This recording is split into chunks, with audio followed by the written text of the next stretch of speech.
গত বুধবার রাতে যাদবপুর বিশ্ববিদ্যালয়ের ভিতরে ঢুকে বহিরাগতরা তারা তাণ্ডব চালায়। তার পরের দিন একেবারে প্রতিবাদের নামেও তাণ্ডব চলে, যেখানে এমব্লেম পর্যন্ত ভেঙে দেওয়া হয়। সেই ঘটনায় অভিযোগ দায়ের হয়েছে, এফআইআর রুজু হয়েছে। 37 ঘন্টা পর অভিযোগ দায়ের হয়েছে, 3 দিন পেরিয়ে গেছে ঘটনার, কিন্তু এখনো গ্রেপ্তারি শূন্য। কেন্দ্রীয় শিক্ষা প্রতিমন্ত্রী সুকান্ত মজুমদার কি বলেছেন এ নিয়ে দেখুন। তিনি তার ব্যাপার তিনি হতে চাইবেন কি চাইবেন না। বিশ্ববিদ্যালয় তো একটি অটোনোমাস সিস্টেম, সেখানে অনারেবল ভাইস চ্যান্সেলর আছেন এবং অন্যান্যরা যারা আছেন তারা করবেন, তারা কমিটি তৈরি করবে। উনি না করতে চাইলে অন্য কাউকে দিয়ে করাবে। মহেশতলার বাটানগরে 10,000 কণ্ঠে গীতা পাঠ, বিশ্ব হিন্দু পরিষদের তরফে এই গীতা পাঠের আয়োজন করা হয়। অনুষ্ঠানের সূচনা করেন প্রদীপ্ত কান্তি মহারাজ। সাধু সন্তদের পাশাপাশি অংশ নেন প্রচুর সাধারণ মানুষও।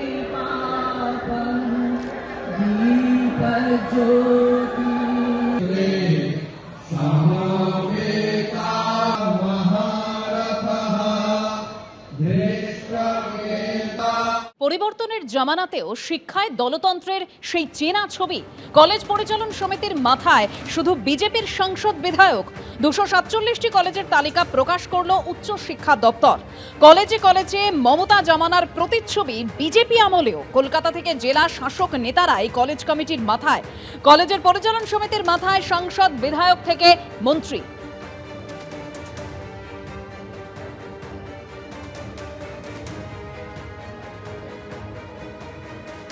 এতদিন ধরে যারা তৃণমূল কংগ্রেসের সরকারকে ব্লেম দিত যে এরা কোনো জায়গা ছাড়ে না, বিরোধীদের সম্মান করে না, বিরোধীদের কোনো জায়গাতে তাদের স্পেস দেওয়া হতো না, আমাদের দেয়নি তা নিয়ে দুঃখ নেই।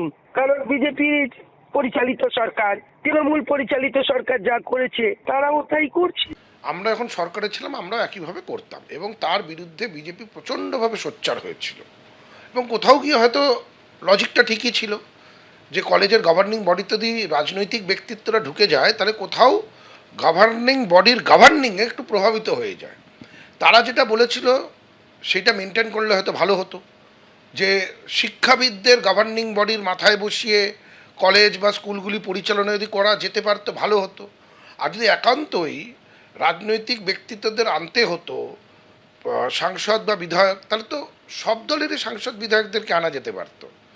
তাহলে ব্যতিক্রমটা হলো কোথায়? আমাদের সময় যেটা হয়েছে সেটা ঠিক আমি একবারও বলবো না, কিন্তু এখনও যেটা হচ্ছে সেটাও তো তাহলে একই পথে হাঁটা হয়ে গেল। ব্যতিক্রমটা হলো না।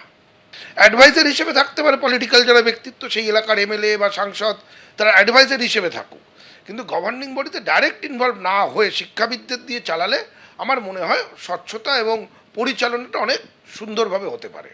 রাজ্যে ক্ষমতার পালাবদলের পরও শিক্ষায় দলতন্ত্রের সেই একই চেনা ছবি। কলেজ পরিচালন সমিতির মাথায় শুধুই বিজেপির সাংসদ বিধায়কদেরই দেখা যাচ্ছে। 247টি কলেজের তালিকা প্রকাশ করেছে উচ্চ শিক্ষা দপ্তর, যেখানে দেখা যাচ্ছে কলকাতা থেকে জেলা শাসক নেতারাই কলেজ কমিটির মাথায়। আর এই প্রসঙ্গে রাজ্যের মন্ত্রী দিলীপ ঘোষ বলছেন, কে যোগ্য সেটা সরকার ঠিক করবে। কলেজ পরিচালন সমিতির মাথায় কে, সেই প্রসঙ্গে দিলীপ ঘোষ কি বলছেন। পাশাপাশি কালীঘাট তৃণমূলের বিধায়ক কুণাল ঘোষের এই বাকি প্রতিক্রিয়া দেখুন। জায়গায় রাজনীতির নেতারা আর প্রতিনিধিরা দায়িত্বে থাকেন, তারা নির্বাচিত প্রতিনিধি। সব জায়গায় রাজনীতি হয় এরকম তো নয়। আর বিভিন্ন কমিটি, তার চেয়ার হন এমএলএরা বা কোনো নেতা। সব জায়গায় রাজনীতি বা সারা দেশে রাজনীতি হয় না, কেবল পশ্চিমবাংলায় হয়। সেটা যদি না হয় সেটা আমাদের লোকেরাই দেখবে। যাকে ভোট দিয়ে জিতিয়েছে সরকারকে লোকেরা, তারা ডিসিশন নেবে কে থাকবে। তৃণমূল লোকেরা আশাই বা করছে কেন? তৃণমূল জমানাতেও খেয়েছে, এই জমানাতেও খাবে, এ অধিকার কে দিয়েছে? সেজন্য আপনাদের লোকে অনুমতি দেয়নি। চুপ করে বাড়িতে বসুন, দেখুন কি করছি আমরা। ভুল হলে নিশ্চয়ই বলবেন। কে হবে সেটা সরকার ঠিক করবে, কে যোগ্য তাকে ঠিক করবে। উনি কি বলছেন যায় আসে না, উনি কেন প্রতিবাদ করেন? ওটা যে ঠিক না ছিল না।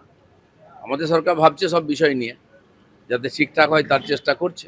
আমরা তো পরিষ্কার বলছি, মাননীয় উচ্চশিক্ষামন্ত্রী বিধায়ক সাংসদদের কাছ থেকে একটা লিস্ট নিন, এবার আপনি চূড়ান্ত সিদ্ধান্ত নিন কোথায় কাকে রাখা যায়। আমি তো আবার বলছি, সগর্বে বলছি, আমাদের সময় আমি 2 শিক্ষামন্ত্রী পার্থ চট্টোপাধ্যায় এবং ব্রাত্য বসুকে আমি নিজে অনুরোধ, হয়তো আমার অধিকার নেই বাট অনুরোধ তো করতে পারি, একাধিক কলেজ স্কুলের আমি ম্যানেজিং কমিটি দিয়েছিলাম, যেখানে কোনো এমপি এমএলএ থাকবে না, বিশিষ্ট কেউ থাকবেন, শিক্ষাবিদ থাকবেন, শিক্ষা প্রতিষ্ঠানকে নেতৃত্ব দিয়েছেন, এলাকার বিশিষ্ট চিকিৎসক, বিশিষ্ট আইনজীবী, সাহিত্য অনুরাগী বা যারা শিক্ষাটা স্কুল প্রতিষ্ঠানটাকে কলেজটাকে বাড়াবেন, তা আমরা তো সেগুলোও করেছি। আর এখানেই দেখলাম পুরো গাদা গাদা শুধু বিধায়ক ঢুকিয়েছে, নিজেদের জনপ্রতিনিধি ঢুকিয়েছে।